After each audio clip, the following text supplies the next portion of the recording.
WISA is an acronym. It stands for Ward Infrastructure and Services Assessment. And what it is basically is every ward, Bangalore has 198 wards, and other cities, Chennai, Mumbai, each city has their own political unit called a ward. So what we are doing with WISA is we are giving every ward a score, an index score of the infrastructure and services in that ward, and it's on a scale of 1 to 10. So it's easy for people to understand. It's like getting a report card. What is the quality of life in my ward on a scale of 1 to 10. So at a big picture level, WISA is an easy way for people to understand how does my ward rate in terms of infrastructure and services when I compare it to other wards. And overall, we can also put it together and say, how does my city compare with another city? How does it help? It helps giving people information about the quality of life in their wards and gives them that data in a very specific way. So WISA is not done by doing customer surveys or citizen surveys. It's actually using real data from the ground. So as an example, we have a WISA score for water supply. This is measuring the number of hours of service, the pressure of the water, the quality of the water in the doorstep of an individual home in every ward, which means we have a special unit that goes in and gets plugged into the water supply system, which captures how many hours of service you got, what's the pressure. We track the actual quality of the water, we get it tested. So this is not an opinion survey, it's a hard data-driven assessment, which is irrefutable. So no government agency can say, oh no, we don't accept this data. So like this, we are doing it for 6 categories with 32 indicators. So let me explain that a little bit.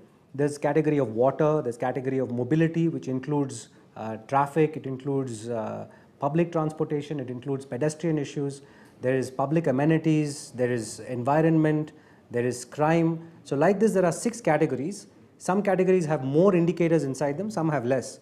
But put together, all these categories have 32 indicators.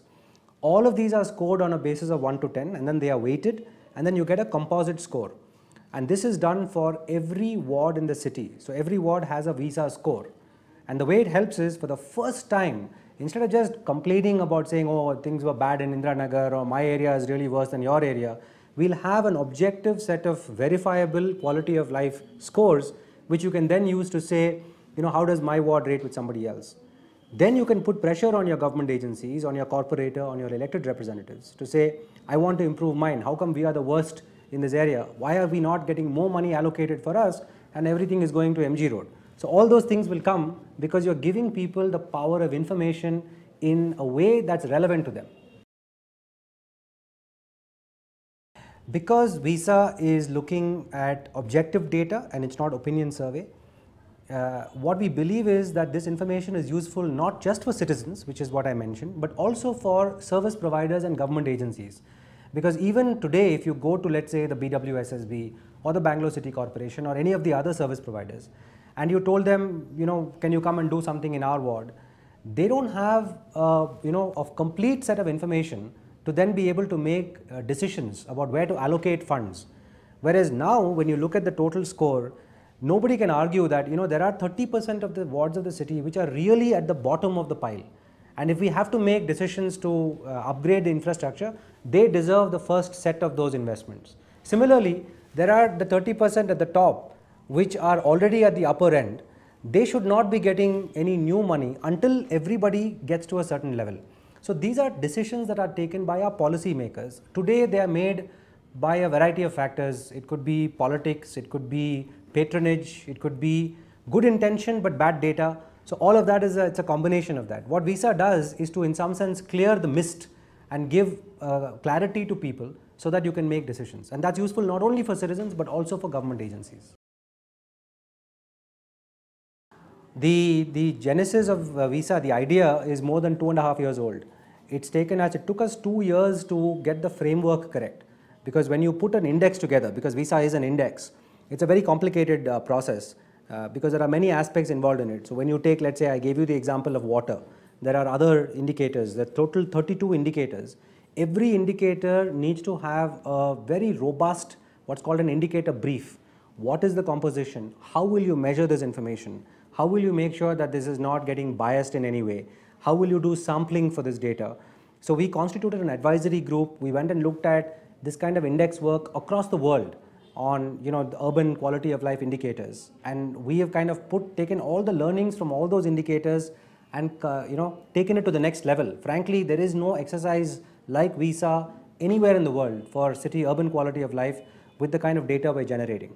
So putting that together took us about 2 years, which is you can call the R&D work, and we piloted it in a couple of areas to know that this is in the right direction. But once you finish the framework, then the part about getting to the ground, which is going and generating all this data, it's massive. We had to go, there are 20,000 data points that we have to go and collect from the 198 wards. So there are two parts to this. One is you generate the data, but people need to know about it. People need to get agitated about it, get to be aware of this, get excited by it, and that is the work of classically a big publishing house. So we got very lucky.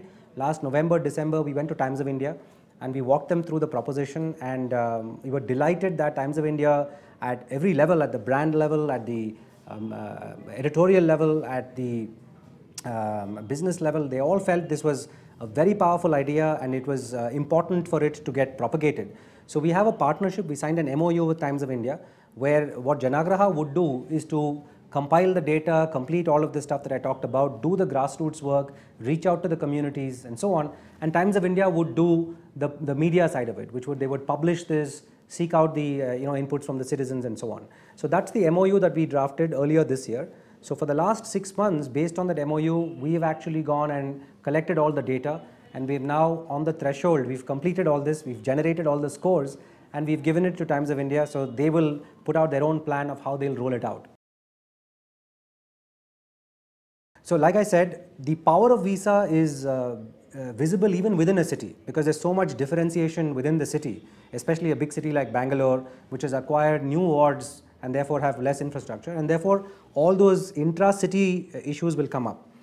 But it also has power when you go beyond one city. We have 7 mega cities in India. Each of those mega cities has a population of more than 5 million people. It's kind of one of those rare things. There are not very many countries in the world that have even one city with 5 million people.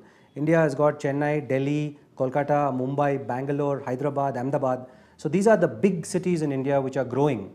What we want to do, our vision and our dream, is that we'll start with Bangalore, stabilize everything, get to see how people respond to this, and then take it to other cities.